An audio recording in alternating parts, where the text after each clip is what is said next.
یاد رکھیے رزق کے لیے محنت کرنے کمانے کے علاوہ کچھ اور چیزیں بھی ہیں کہ جو انسان کے رزق کو بڑھاتی ہیں، جس میں نمبر 1 ایمان اور تقوی اختیار کرنا.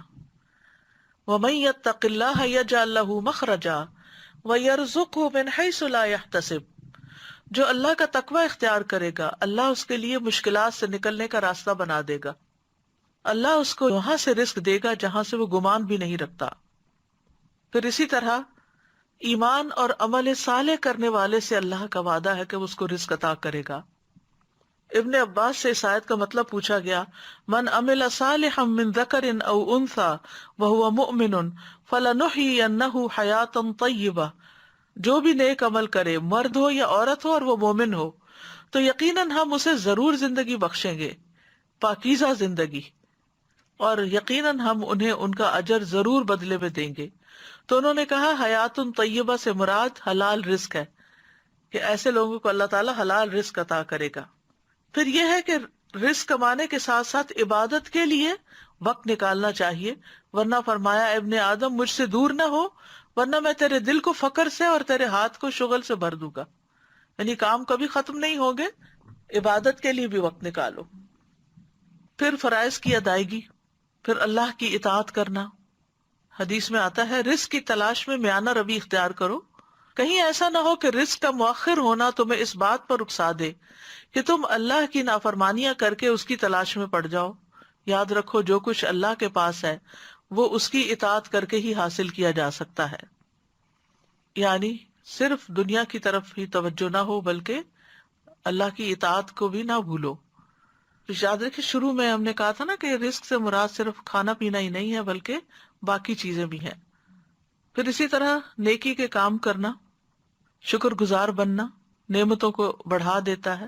لئن شکرتم لازیدنکم، اگر تم شکر ادا کرو گے تو میں تم کو اور ضرور زیادہ دوں گا. پھر توبہ استغفار کرنا، اس سے رزق میں اضافہ ہوتا ہے. تسبیحات سے رزق ملتا ہے. اللہ کے نبی نوح علیہ السلام کی وفات کا وقت جب قریب آیا تو انہوں نے اپنے بیٹے سے فرمایا سبحان اللہ و بحمدہ کا ورد کرتے رہنا، یہ ہر چیز کی نماز ہے اور اسی کے ذریعے مخلوق کو رزق ملتا ہے. پھر پے در پے حج اور عمرہ کرنا، صلہ رحمی کرنا، رشتہ داروں کو دینا. فرمایا جس شخص کو پسند ہو کہ اس کے رزق میں وسعت ہو یا اس کی عمر دراز ہو تو اسے چاہیے کہ وہ صلہ رحمی کرے. دوسروں پر خرچ کرنے سے رزق میں اضافہ ہوتا ہے. رسول اللہ صلی اللہ علیہ وسلم نے فرمایا کہ اللہ عز و جل فرماتا ہے اے ابن آدم خرچ کرو میں تجھ پر خرچ کروں گا. پھر اسی طرح کمزور لوگوں کا خیال رکھنے کی بدولت رزق ملتا ہے. آپ صلی اللہ علیہ وسلم نے فرمایا میرے لیے ضعیف اور کمزور لوگوں کو تلاش کرو کیونکہ تم لوگ اپنے کمزور لوگوں کے ذریعے ہی رزق دیے جاتے اور مدد کیے جاتے ہو. پھر اسی طرح طالب علموں پر خرچ کرنا. انس بن مالک کہتے ہیں کہ نبی صلی اللہ علیہ وسلم کے زمانے میں 2 بھائی تھے جن میں سے ایک تو نبی صلی اللہ علیہ وسلم کی خدمت میں آیا کرتا تھا اور دوسرا بھائی کمائی کرنے جاتا.